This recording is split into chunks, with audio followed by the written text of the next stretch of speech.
వికారాబాద్ జిల్లా కొడంగల్ పట్టణ కేంద్రంలోని రెడ్డి బసిరెడ్డి ఫంక్షన్ హాల్లో జరిగిన ఏఐఎంఐఎం కార్యకర్తల సమావేశానికి పార్టీ అధ్యక్షుడు మరియు పార్లమెంట్ సభ్యుడు అసదుద్దీన్ ఓవైసీ హాజరయ్యారు. సమావేశానికి హాజరైన ఆయనకు నియోజకవర్గ అధ్యక్షుడు ఎస్బి గుల్షన్ తో పాటు పార్టీ శ్రేణులు ఘన స్వాగతం పలికారు. ఈ సందర్భంగా కార్యకర్తలను ఉద్దేశించి ఆయన మాట్లాడుతూ ప్రతి కార్యకర్త నాయకుడిగా ఓ సైనికుడిగా పనిచేసి పార్టీ ప్రతిష్టతకు కృషి చేయాలని సూచించారు. బీజేపీ ప్రభుత్వ హయాంలో దేశంలో నిరుద్యోగ సమస్య పెరిగిపోయిందని, అన్ని సామాజిక వర్గాల యువకులు ఉపాధి లేక తీవ్ర ఇబ్బందులు పడుతున్నారని తెలిపారు.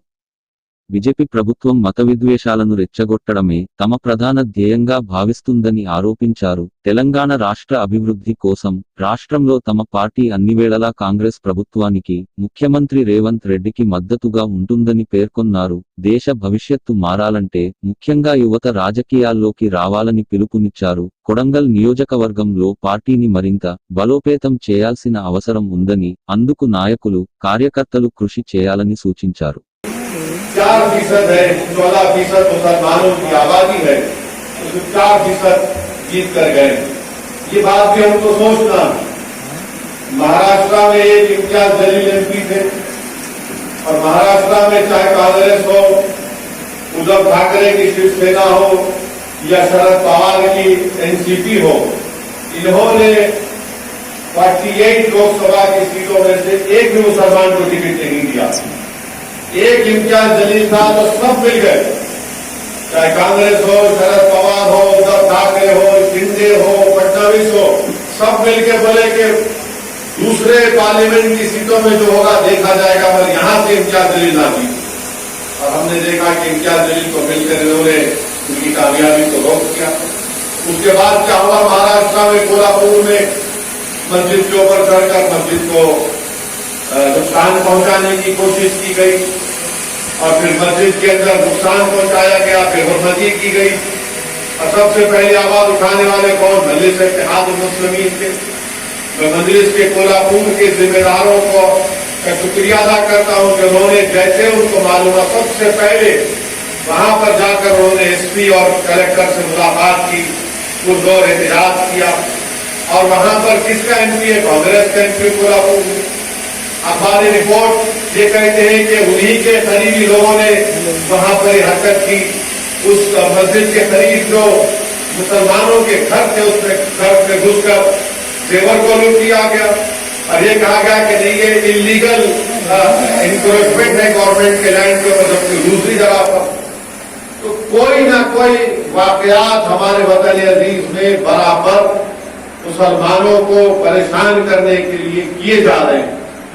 और फिर एक नई बात कही गई पार्लियामेंट में कि झारखंड में बांग्लादेशी घुस के आ गए।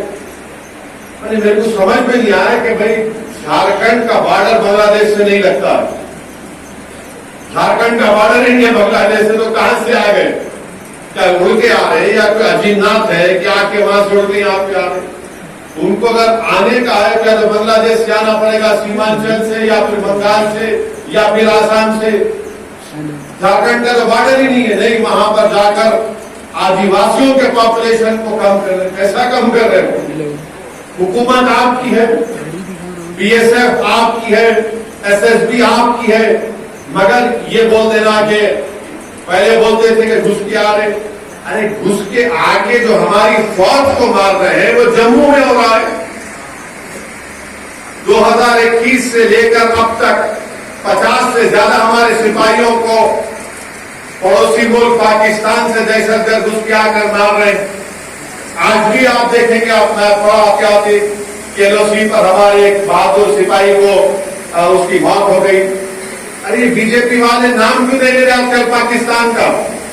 नाम लो पाकिस्तान का, पाकिस्तान से दहशत फैला रहे।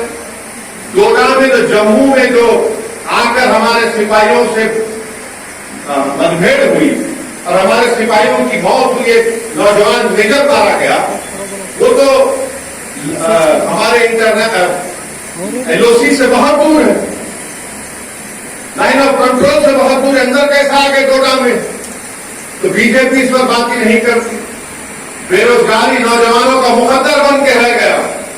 बल्कि जो आदाद-ओ-शुमार ये बता रहे हैं कि हमारे मुल्क में से लाखों नौजवान हैं जो नौकरियों की तलाश भी नहीं कर रहे, तो नौकरी नहीं मिलने वाली।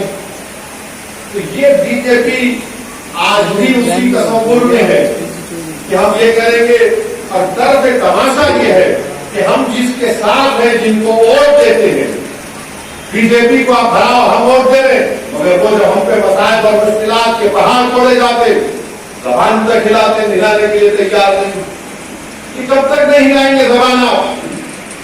आप बोलना पड़ेगा ना। हम तो कोई भैंस नहीं है कि सिर्फ हमारा दूध दिखाकर दूध पी के मले खा के चले जाएंगे। हमको एटीएम की मशीन तो नहीं है कि आप आए और बोले कि देखो लाना है वोट को हमारा, फिर उसके बाद जाए। रोकना पड़ेगा आपको उन लोगों को। क्यों ऐसा हो रहा है? क्या वजह है इसकी? तो फिरका परस्ती इतनी हमारे मुल्क में बढ़ चुकी है, खास तौर से जो नफरत मुसलमानों के खिलाफ तैयार की गई है, वो बरसों रहने वाली है, और इसका खात्मे के लिए तो बात ही नहीं करने वाला है। सब बात करेंगे, बड़ी बड़ी मीठी बात करेंगे। भाई जहर को कैसे रोका जाएगा? कौन सा तरीका काम करे बताओ हमको, इससे कैसे उसको रोका जाएगा? इसलिए मेरे अजीज दोस्तों और बुजुर्गों, ऐसे वक्त में बहुत जरूरी है कि मुसलमान अपनी सियासी क़यादत को मजबूत करें, मुसलमान अपने वोटों से अपने सियासी नुमाइंदों को कामयाब करें। कोई बुरी बात नहीं है, कोई बुरी बात नहीं है। जब मैं मुसलमानों की सियासी लीडरशिप की बात करता हूं तो लोग मेरे को बोलते फिरका परस्ती पड़ेगी। कहां पड़ेगी फिरका परस्ती? चाय और समोसे बेच रहा हो, या फिर अगर कोई होटल का मालिक हो या ढाबे का मालिक हो, या फिर उस होटल के ढाबे में हो ढाबे में अगर कोई मुस्लिम मुलाजिम काम करते हैं, तो उत्तर प्रदेश की हुकूमत ने एक फैसला लिया कि मंडी वाले को आम बेचना है, अपना नाम लिखना पड़ेगा। चाय और समोसा बेचते हैं तो अपना नाम लिखना पड़ेगा, बताना पड़ेगा। होटल का अगर मालिक है या अगर होटल का नाम कुछ और है तो उसको पेंट करके लिखना पड़ेगा कि मालिक मुसलमान है या हिंदू है। अगर होटल का मालिक हिंदू है तो उसको बताना पड़ेगा कि उसके पास कितने मुस्लिम मुलाजिम काम करते हैं। न सिर्फ ये बल्कि उत्तर प्रदेश में बीजेपी की हुकूमत ने हमारे हिंदू भाई जो होटलों के मालिक थे उनको डराकर, उनको दबाकर, उनके जरिए से उस होटल में काम करने वाले कई मुस्लिम मुलाजिमीन को नौकरी से निकाल दिया और उनसे यह कहा कि आप 5 अगस्त के बाद आइए। अब आप अंदाजा लगाइए कि ये हमारे मुल्क के आइन के खिलाफ है। हमारा मुल्क का आइन इस बात की इजाजत नहीं देता कि आप मजहब के नाम पर किसी से डिस्क्रिमिनेशन करें, नाइंसाफी करें। हमारा मुल्क का आइन ये कहता है कि सब बराबर हैं, कोई बड़ा कोई छोटा नहीं है। हमारे मुल्क के आइन की दफा 19 ये कहती है कि हर एक को अपने रोजगार के मौके फराहम करने या तलाश करने का उनको मौका मिलेगा। तो ऐसा कानून वहां पर बनाया गया और जो ऐसा कानून वहां पर उत्तर प्रदेश में बीजेपी हुकूमत ने बनाया कि जो हमको हिटलर के 1930 की जर्मनी की याद दिलाती। और हिटलर ने भी ये कह दिया था कि उस वक्त के जर्मनी में मौजूद यहूदियों से कि आपको अपने दाएं हाथ के ऊपर एक स्टार ऑफ डेविड यानी निशान होगा, उसको आपको हाथ पर पट्टा बांधना पड़ेगा। फिर उसके बाद हिटलर ने कहा कि यहूदियों से कोई सामान नहीं खरीदेगा, उनका बाइकआउट होगा। तो ये जो फैसला उत्तर प्रदेश की योगी हुकूमत ने किया वो हिटलर के उस फैसले की याद को ताजा करता है। और हमारे भारत की आइन की दफा 17 ये कहती है कि कोई भी किसी भी किस्म से अनटचेबिलिटी को उसको फरोग नहीं देगा। तो अल्हम्दुलिल्लाह सुप्रीम कोर्ट ने उस फैसले को रोक लगाई और फिर दोबारा भी सुप्रीम कोर्ट के पास जब जुमे के दिन ये मसला आया तो सुप्रीम कोर्ट ने कहा कि वो स्टे बरकरार रहेगा। जहां कहीं बीजेपी हम देखते हैं कि मध्य प्रदेश में 11 से ज्यादा मुस्लिम अकलियत के घरों को बुलडोजर से निस्तनाबूद कर दिया गया। 4 जून को पार्लिमानी इलेक्शन का नतीजा आया, उसके बाद से मेरे ख्याल से अगर मैं गलत ना कहूं तो 14 से 15 मुसलमानों की मौत लिंचिंग के जरिए उनकी मौत वाकई में हुई है।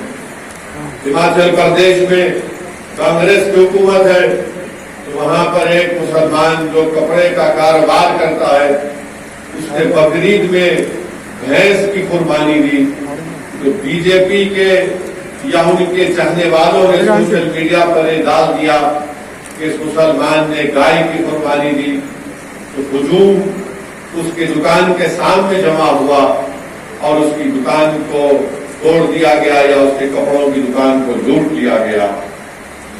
ऐसे रोज कहीं ना कहीं वाकयात आती हैं। कल मैं एक वीडियो देखा कि एक रेलवे की पुलिस ने एक मुसलमान बच्चे को इतना मारा कि उसके पेट से उसकी अतड़ियां निकल गई। तो ये तमाम वाकयात हो रहे हैं और ये नफरत जो मुसलमानों के खिलाफ जो फैला दी गई है ये मुल्क के लिए भी ठीक नहीं है कि हर कोई नफरत की निगाहों से आप देखते जाइए कि कोई वीडियो डालता है कि मुसलमान मंडी पे कारोबार कर रहा तो उन्हें छुप के खिलाता है। कोई आप अंदाजा लगाइए कि कोई अगर कोई कारोबार करता है तो वो बोलता है भाई मेरा खाना है, मेरा माल जो है वो सबसे बेहतरीन हो। मगर वीडियो एक डाल दी गई, एक वीडियो एक यहाँ पर तेलंगाना के गिरी संघ परिवार के लोग हैं, एक वीडियो डाले कि तेलंगाना में एक भगोना है उसमें